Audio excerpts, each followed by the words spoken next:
Hello and welcome to the Refugee Welcome Collective Lunch and Learn series. In these sessions, we aim to bring interesting and timely information to you, supporters of refugees.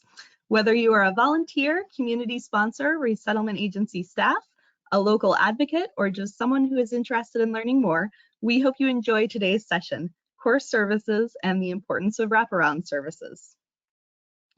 Refugee Welcome Collective collaborates with partners to provide in-depth training programs, weekly learning sessions, resources, and on-demand technical assistance for sponsors, practitioners at resettlement agencies, refugees paired with sponsors, community and institutional partners, and others to support quality community sponsorship programs across the United States. A few notes of housekeeping.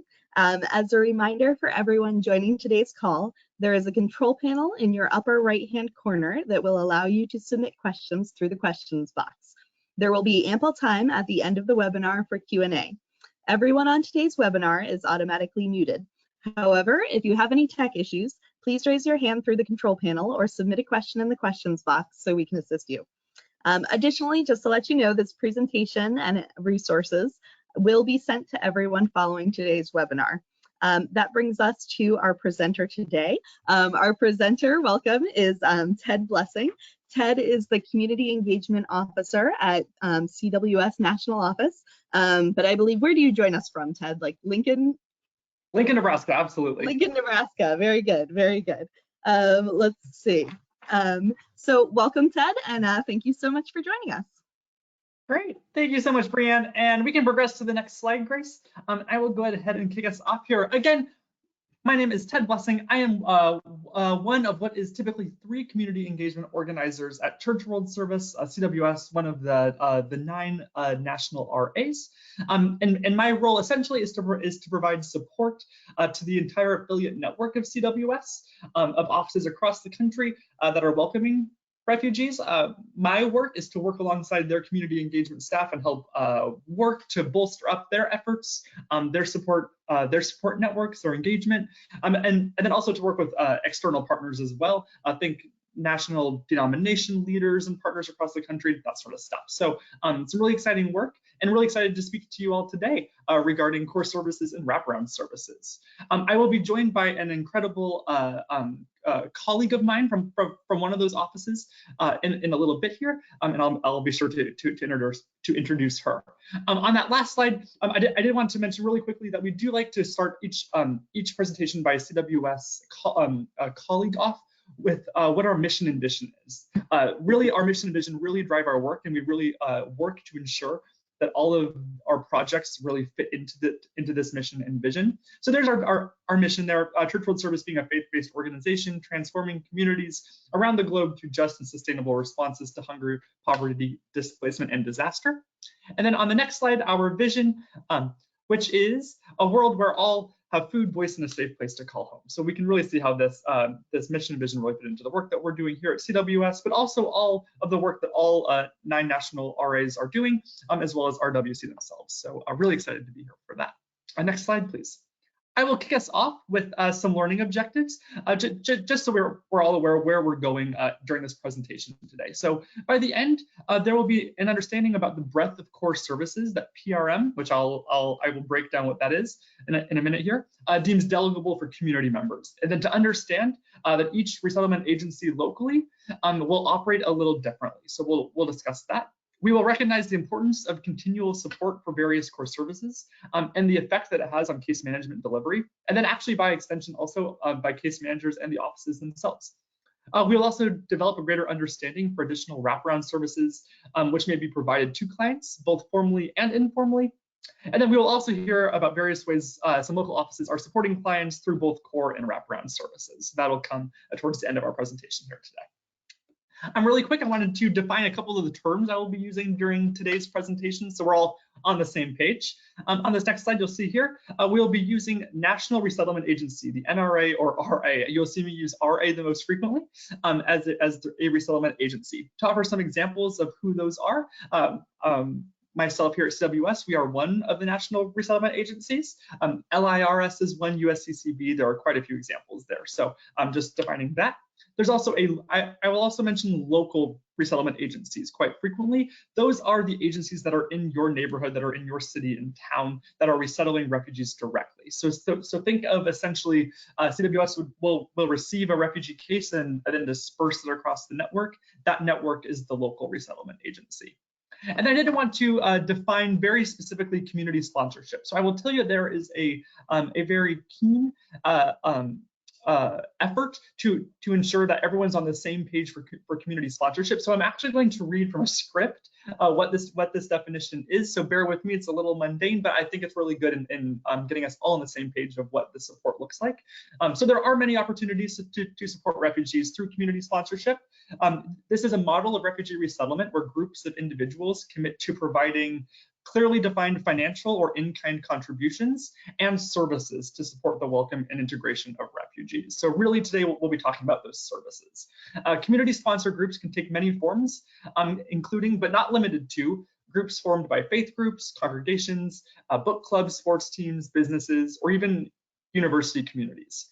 Community sponsors may commit to tasks such as meeting refugee families on arrival at the airport, arranging safe and affordable housing, etc. I'll go through these in a bit, and also may provide some orientation to their local community. Now, while this is very significant in terms of the level of commitment, community sponsorship is an opportunity to provide what we find to be really meaningful and impactful assistance for newly arrived refugees, and that's what we'll be talking about today. And then under that, there are multiple tiers of community sponsorship. That can look like co-sponsorship, welcome teams, support teams, volunteers. There's quite a few opportunities underneath that community sponsorship umbrella. And then lastly, I wanted to mention two of the larger agencies that are managing refugees from a more governmental level, that being the Bureau for the Population of Refugees and Migrants, or PRM, and the Office of Refugee Resettlement, ORR. So if you hear me use PRM and ORR, you know who I'm talking about, the big boys. All right, next slide, please. All right, first, before we jump into the wraparound services, I wanted to discuss core services and what those are. So we can progress to the next slide.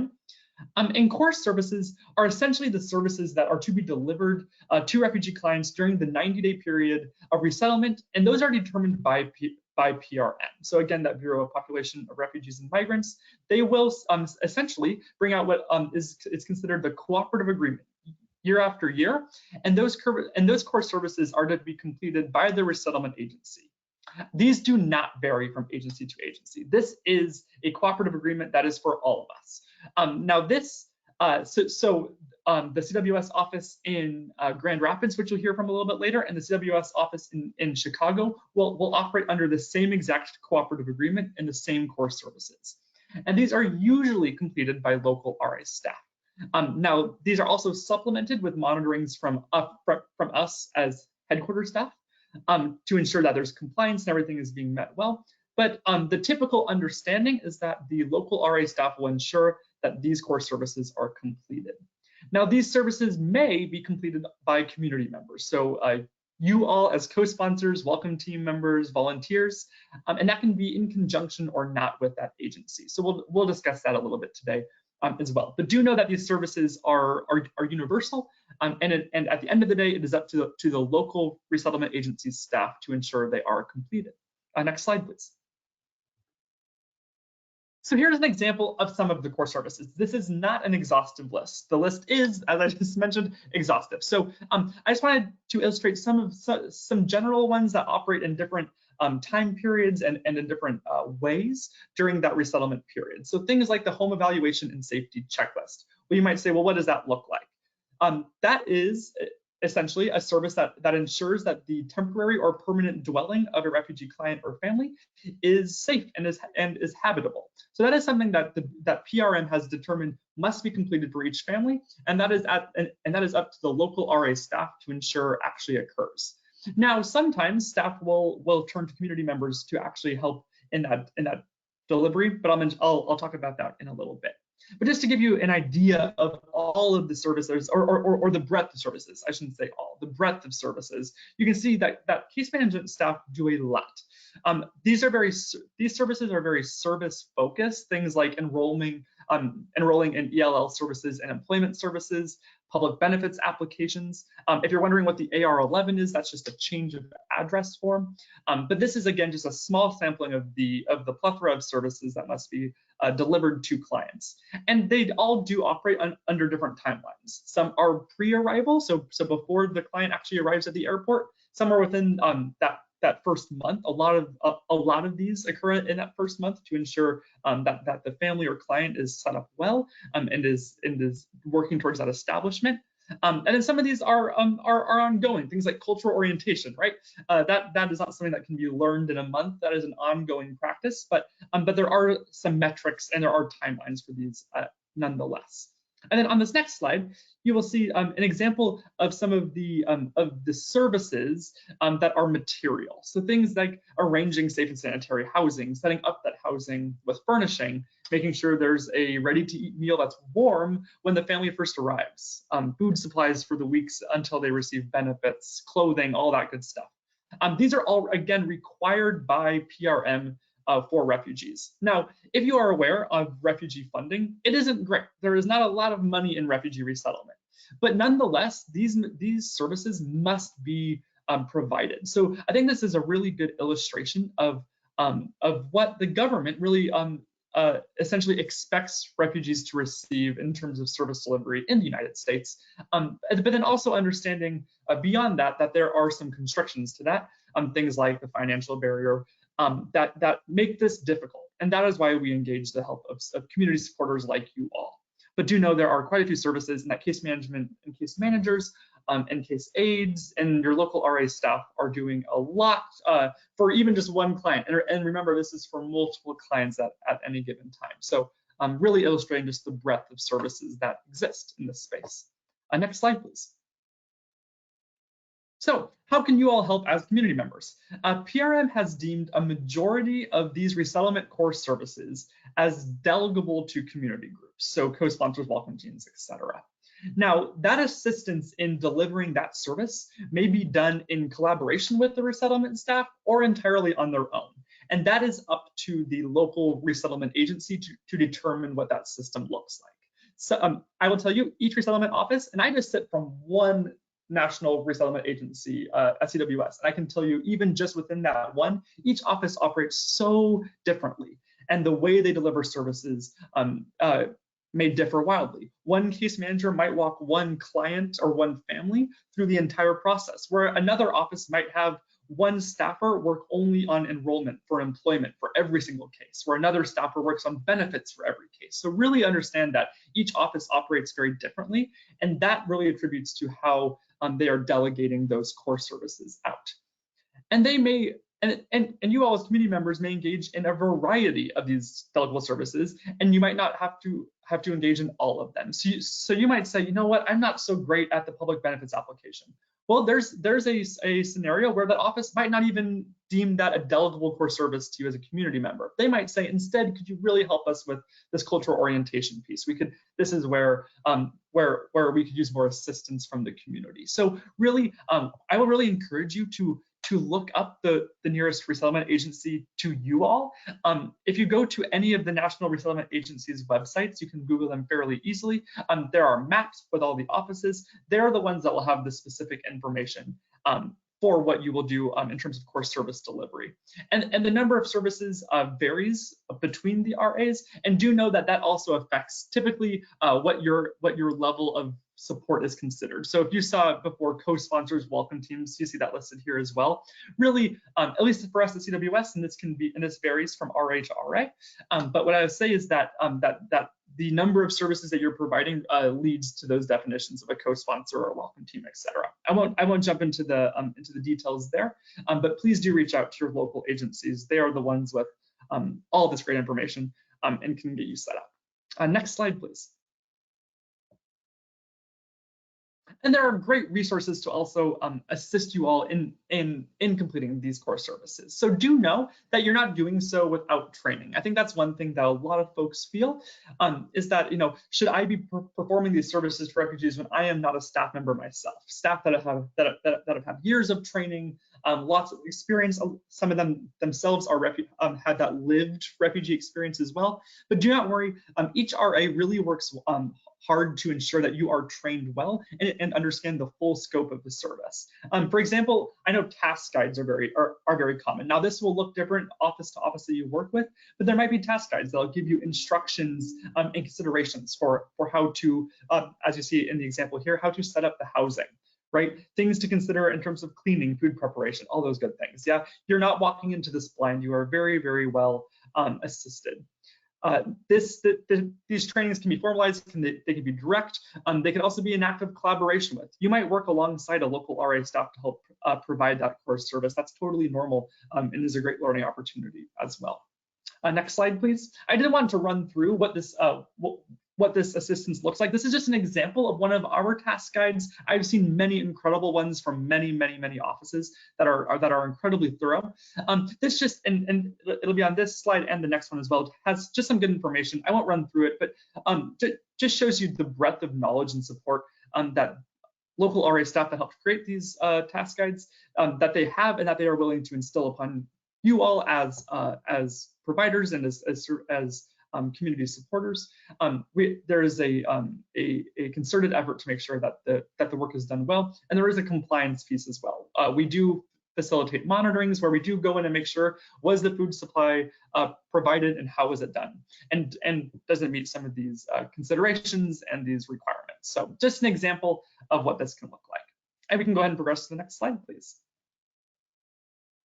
So what will you all not do? And how does that fit into what you are doing? So while many services can be delegated, some must be completed by a local resettlement agency. So things like a USTI assessment or assurances, some of these words that you might be saying, what is that? That is okay. You don't have to worry about it. There are some pieces that are mandatory for local RA staff to do. That is a PRM decision. That also might be a local office decision, might be a national office decision, but regardless, that is just to put some safeguards in place. But this is why the agency exists. The local resettlement agency exists to do this. And do remember that case management staff are the experts in this field, and there are some things that they may decide that they would like to that they would like to maintain under their control. For instance, I know public benefits is a very touchy system. I know it's very different state to state, even city to city in some cases. So I know a lot of times case management staff are very well versed in that piece of public benefits and their own network and their own neighborhood, for lack of a better term. So they don't necessarily need community members to go out there and do that. They might have a good connection at a public benefits office, and they're able to do so easily. Do remember that they are the staff here. But really, the role of community members in delivering these core services is to help mitigate or lessen some of this really intensive work that case management staff are doing, and to put it into the hands of folks who have maybe some more time to engage in the activity in a more wholesome way. And also to help build that community, and we'll talk about that in a minute here as well. And also do know that community members and groups will not be held responsible for the service delivery or for clients by these governmental organizations like PRM or ORR. At the end of the day, it is the local resettlement agency and the national as well that signed the cooperative agreement. They are the ones that are on the hook, for a lack of a better term, to provide these services. You might say, well, I signed a form, I signed a commitment form or an agreement form with my support, and I mentioned the services that I'm going to do. I signed something. That is a non-legally binding document. For the most part, I might be wrong. For some offices, they might have a very fancy legal document. That's great. You might want to check on that. But for the most part, those are non-legally binding. It is up to the local agency to ensure that service delivery is done correctly, and that is corroborated through these monitorings and whatnot. So I wanted to mention that as well. And with that, I will move on to the next slide, please. All right. And how does the service delivery differ between RAs? So do know that that each RA does predetermine what these core services are that may be delegated. I'm going to run through these a little bit faster since we discussed some of this already. But that is oftentimes based on the local capacity and the programmatic structure. Again, is there someone in the office that does all of the school enrollments? Well, chances are they are going to take that service. They are the expert in that field. They will not delegate that out. And they may not be able to to perform all of the core services that are made available for a reason like this. And the thresholds for the different levels of service, right? For co-sponsorship, welcome teams, those also will vary from RA to RA. To serve as an example, that's a little confusing of a bullet there. To serve as an example, here at Church World Service, we have deemed nationally that there are 14 fully delegable services that we feel as our staff can fully delegate to a group without any hand in the process. Now, some other RAs might have deemed more than 14, less than 14. That is up to each office. But from there, the majority of them being a co-sponsor would be 8. So our threshold is 8, where maybe another RA like LIRS might have a different threshold. So please reach out to your local RA for more information regarding these thresholds and definitions and what your level of support is. Just know that generally speaking, as long as you're a team or a group of folks who are working together in this service delivery, no matter what it looks like, you will fall under one of these and will be supported by that local RA. Next slide, please.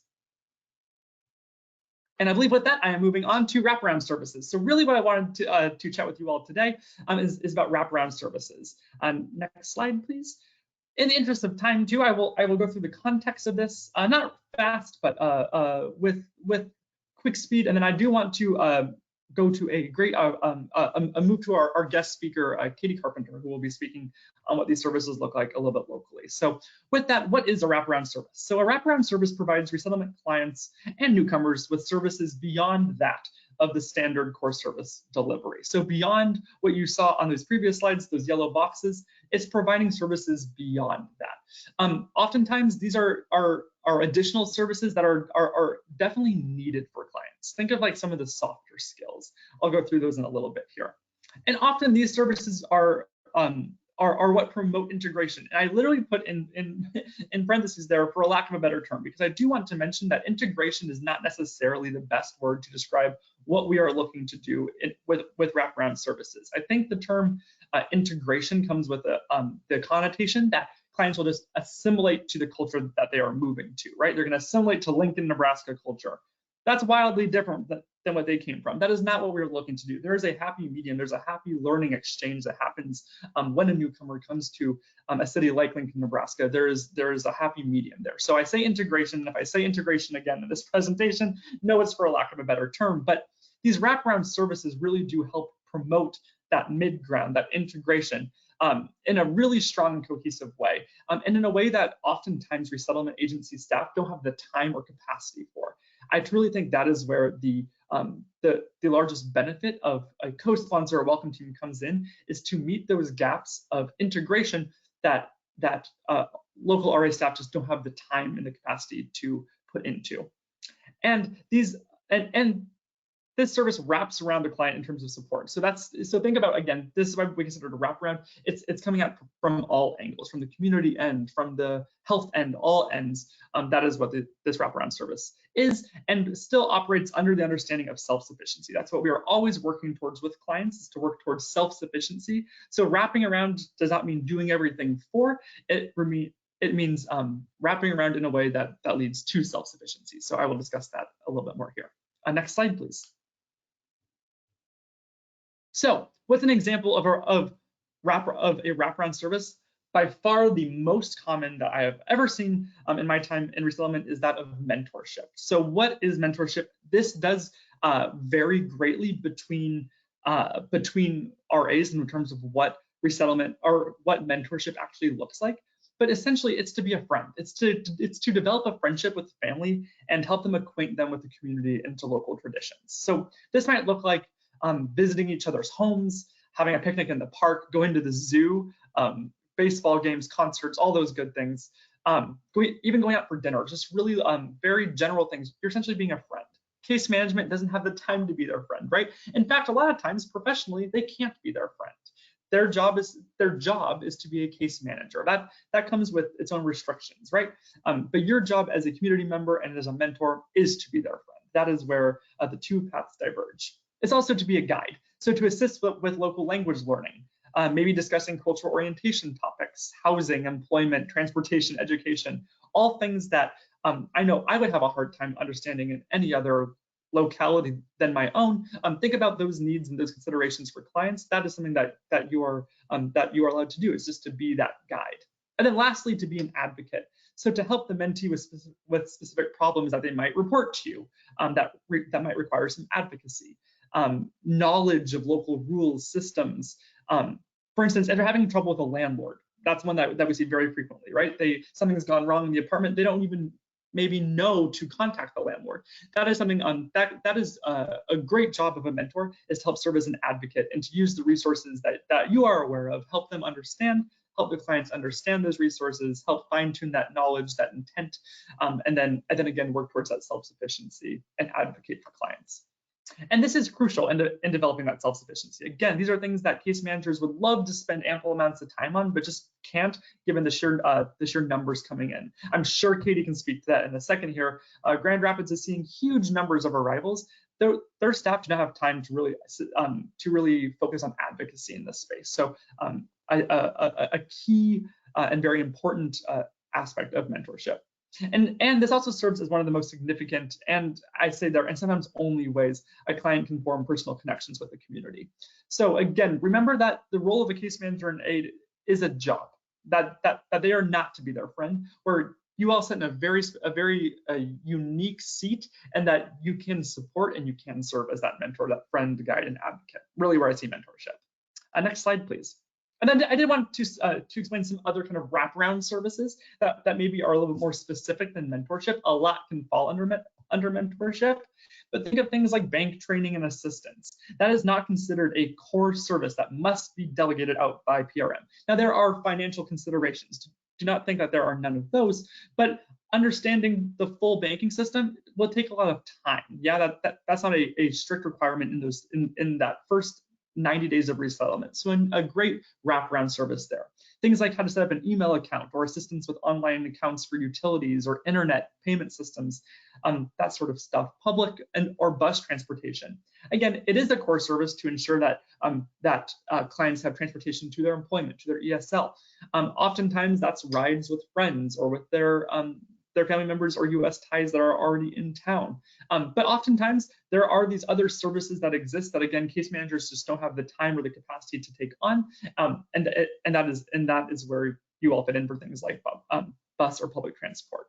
And one thing that I will mention is that there is CORE, the Cultural Orientation Resource Exchange website, which details an extensive list of the resources needed for cultural orientation. So I called it, back in the day, I called it United States 101. It was like everything you could possibly need if you're moving to the United States. That's a lot of information, things like laws, rules, finance, banking, homeownership. I mean, like, think about just everything that you would need to know in moving here and not knowing anything. That's a lot of information that has to be touched on again. So one of the great wraparound services I've seen completed across various networks is to go back to this cultural orientation core service and to determine where can we build out from this. It was a core service deemed important and necessary by PRM to go through laws, for instance. But did we touch enough on some of these other laws? Did we touch enough on some of these maybe unspoken laws or understandings in the United States? That is where that wraparound service really comes in and is so crucial, again, to that integration, for lack of a better term, for clients. And then lastly, I will do a great shout out to RWC, the Refugee Welcome Collective, who is hosting this call.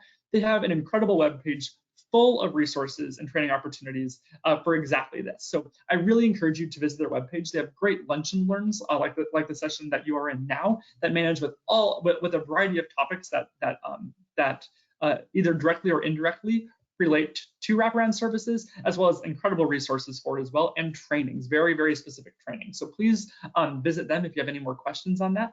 I think I would say they are the first stop for something like this. Next slide, please.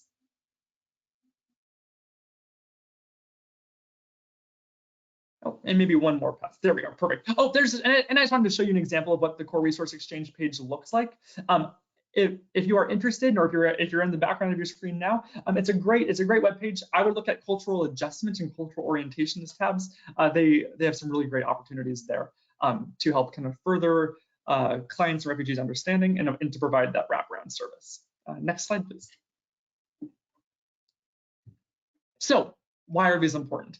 I could go on and on. I will tell you, as I was building out this presentation, it was funny. This slide started very full, and then there was 2 slides. And then when I went to the 3rd slide, I decided this is too much. I can't do this. I need to just bring in someone from a local office to discuss this with, because this is too much content. So I will touch base on the general pieces of why this is important, but do know that there is so much more that comes out of these wraparound services, and we'll hear about that in a second.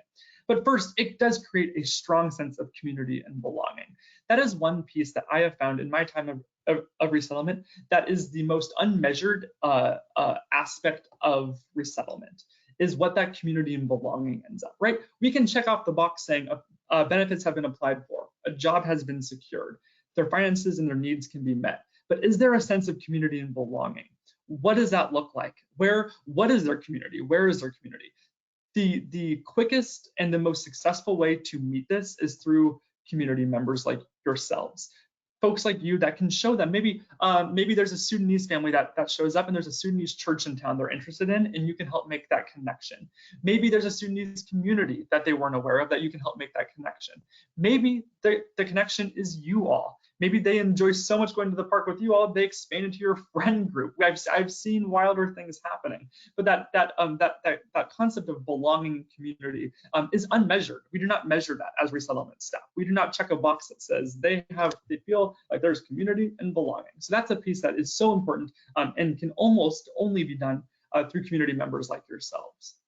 And it also saves case management very, very valuable time.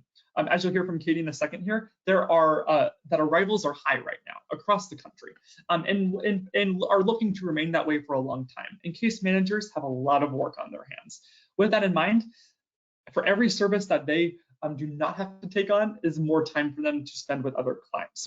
So the more that can be offboarded to community members, and maybe even done in a more wholesome way, the better for the clients and the better for case managers as well. It does promote self-sufficiency. There are oftentimes community members who are providing these wraparound services and are going into the home, maybe mentoring. They're going to notice things about the client, about the family that maybe case managers aren't noticing, and help to work to improve that. A good example, I had worked as staff with a client for a long time, a couple, and dad went to work, he did fine.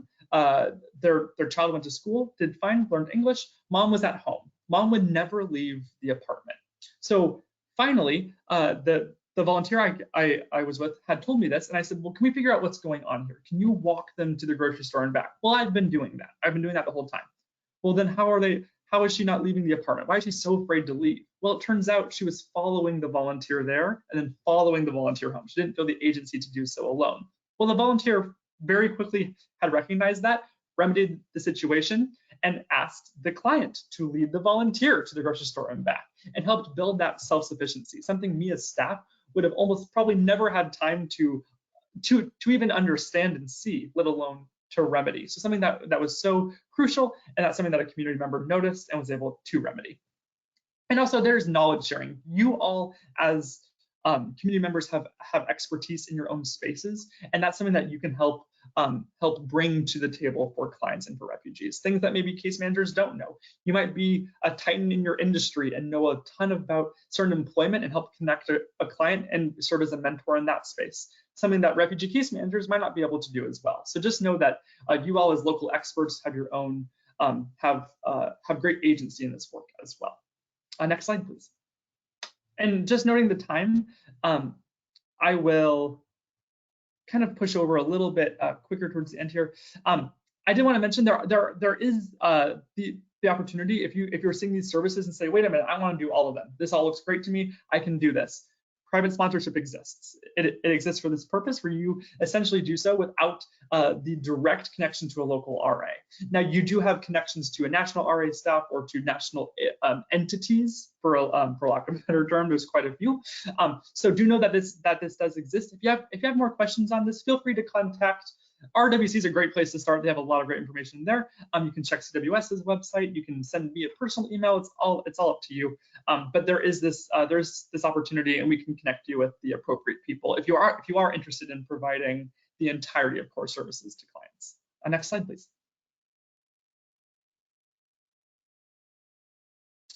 Great, and at this point, I am going to bring on an awesome colleague of mine, Katie Carpenter. So, yay, there's Katie. So glad you are here. So, I'll introduce you, Katie, really quick, and then I'll pass over to Katie to discuss some of the wraparound services that she is involved with Bethany Christian Services. So, Katie is the Community Engagement Coordinator, and Katie, I'm going to make sure I get your title incredibly correct, but is the Community Engagement and Co-Sponsored Developer at Bethany Christian Services in Grand Rapids, Michigan.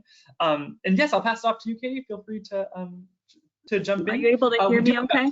Here, so we'll probably take about 5 minutes here, then maybe a few 5 minutes-ish for questions. We'll see where we're at there. Okay, yeah, sounds great. Thanks for the introduction and the welcome. And yeah, as Ted had mentioned, I am through Bethany Christian Services in good old Grand Rapids, Michigan.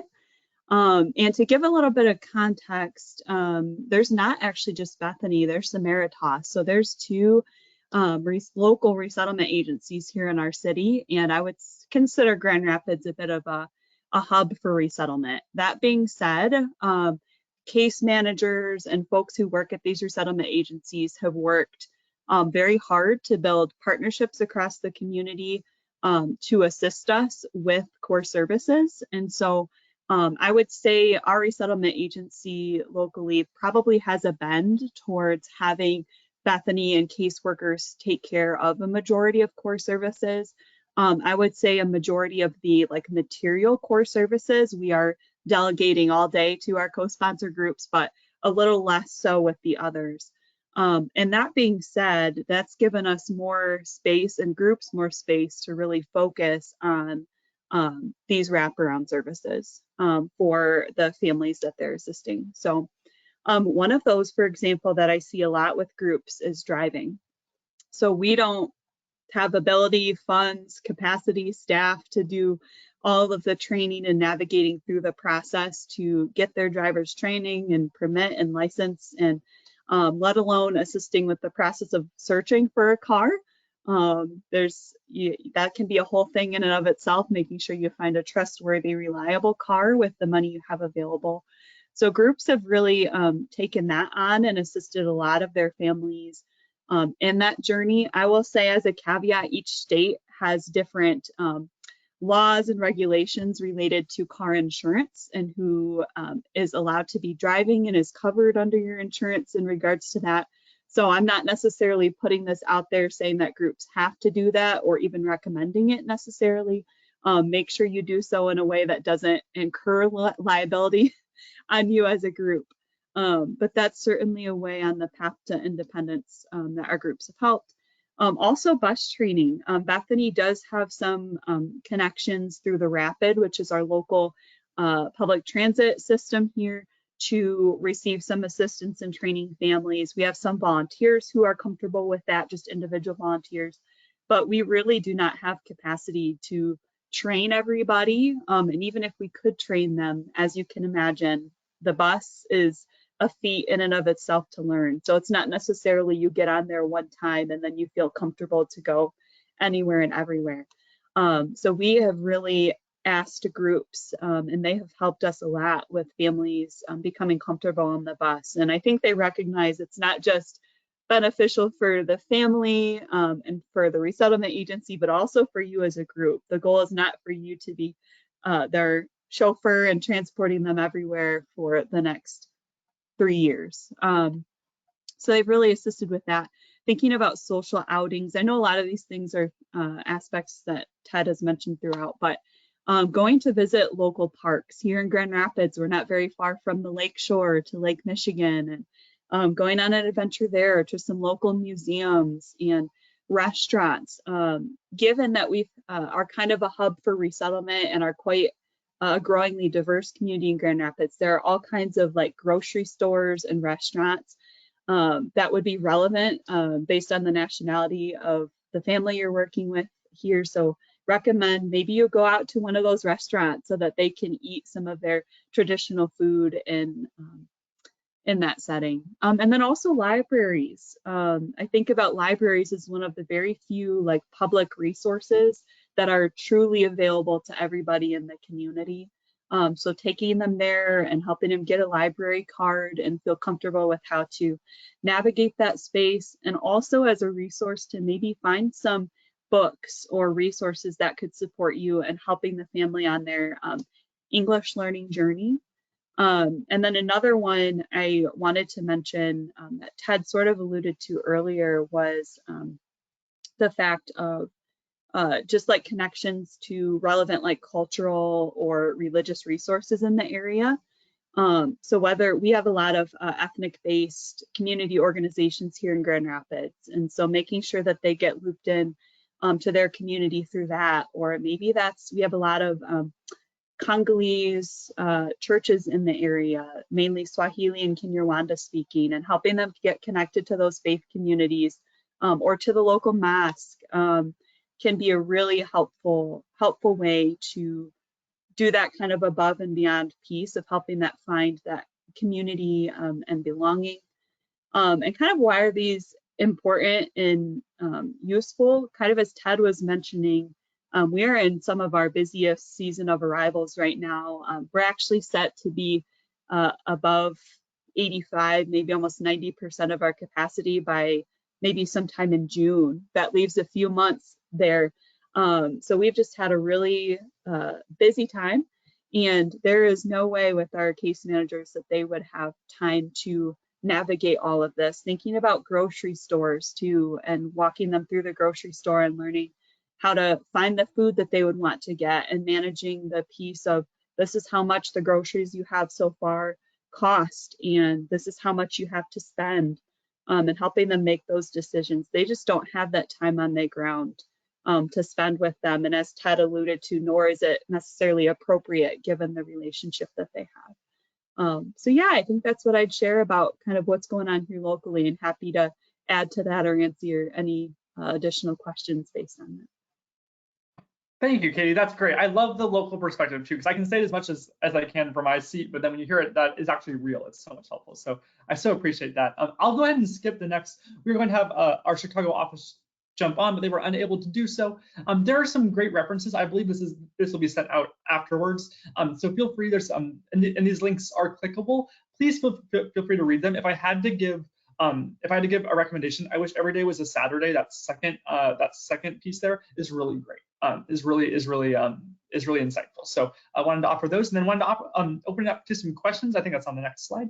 And Katie, if you have a couple minutes to stick around and field some questions too, feel free to shoot them at either Katie or myself, and we're happy to take them. And you can, as a reminder, you can stick those questions for Katie or Ted in the questions pane in the control panel. So we have a few moments for those. So we just encourage you to submit those. Let me see. We're shifting a little bit back to core services here. What if I'm like a co-sponsor and I'm not sure that some of those, like during my sponsorship period, right? And you mentioned a few core services, like an AR11. What if I'm a co-sponsor and I'm not sure if those things like happened, right? Like you brought up a lot of core services.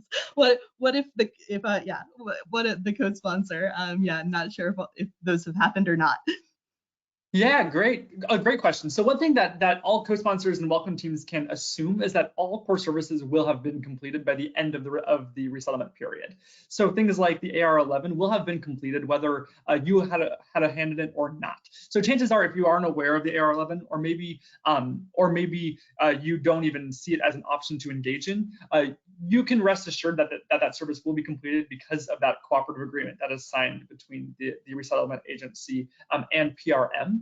One thing too that will really indicate what your level of support will be that agreement or concurrence form that you'll sign before your service. Now that'll look very different depending on which agency you're working with, but regardless, you will enter into that agreement before the arrival of a family or client as to what services you are providing. So you will be essentially you will have the choice to view essentially a menu of services that are available to you and whether or not you want to engage in them.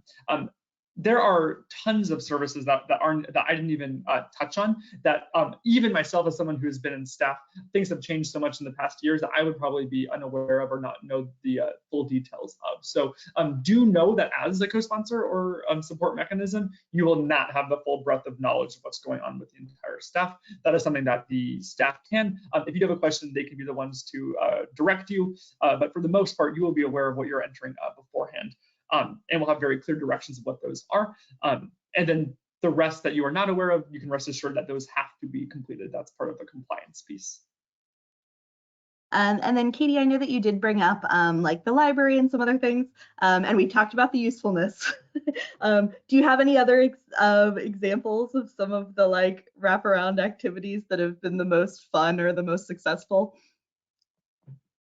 Yeah, I'll share one story, and I actually thought of it before and forgot to share while I was speaking. So one example is when we were having our flood of arrivals from Afghanistan come back in the fall of 21, I had a group reach out to me and say, like, the mom in our family is just talking about how she does not like staying home all day, she's bored, and the mom had actually brought up the idea of access to like a sewing machine and materials to start creating clothing for their family and doing probably what she had already been doing back at home.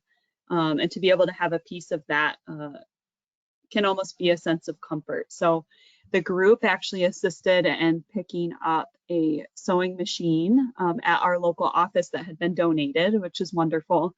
And then getting a gift card to, I think it was like Joann's Fabrics or something, and then taking her to go pick out with the gift card the material that she would have wanted so that she could regularly start doing that. So that's one example of just a small piece. And I would say everything little and big, however you might think that is, it does matter in creating that sense of community and belonging and comfort when everything has just been upended and changed in their life. So yeah, no, I love that idea, and I feel like you know, if the family you're welcoming doesn't have any sewing skills, like myself, no, the one thing I've seen people do is like if you just ask the folks too, like, oh, what I mean, you have to be like careful or what have you, but like, oh, what made you happy, you know, like in your home country, or like what was something fun you did? It's like such a simple question, right? But then when somebody's like, oh, I love to like go to soccer games, or like, oh, you know, like I love to sew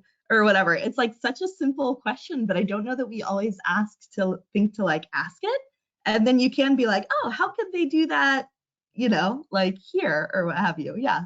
So whatever that family's equivalent of sewing is or what have you. That's a very cool idea. absolutely. And I think it's important on a couple levels of kind of doing some of your own research to find out. For example, like with Afghanistan, kite flying is a huge thing. And so asking your family if that's something that they'd be interested in, if you were to just get a couple of kites and just have a fun Saturday where you're outside during the summer. If you're in Michigan, it'd have to be in the summer because we have a long, long winter. But if that's something they'd be interested in, and then the other level too of not necessarily assuming that that's something that they'd want from the get-go, but yeah, really just asking them their favorite pieces. I love what you said about their favorite pieces of life back home and maybe things that they miss. Yeah. And then, like you said, like following their lead, right? Like if they're not interested in going to that restaurant or what have you, you know, like that's okay or what have you, but you can always like offer, you know, and be that. All right, great. Well, I think that we will go ahead and then wrap it up. I know that I've learned a lot. Let's see. I just want to thank both Ted and Katie for joining us today. I have no doubt everyone who attended gained some idea, right, or some new knowledge. Let's see, we would like to hear from everyone who joined us today and receive any feedback on today's Lunch and Learn. You can also suggest topics for future Lunch and Learns. If you go ahead and complete a quick survey, you can either follow the QR code on the screen, or there should be a link in the chat that you can do. And we did say that we'll send a follow-up email with a recording and resource links. And just want to thank again Ted and Katie, and on behalf of Refugee Welcome Collective, Thank you all for joining us and have a great rest of your day. Great. Thank you all.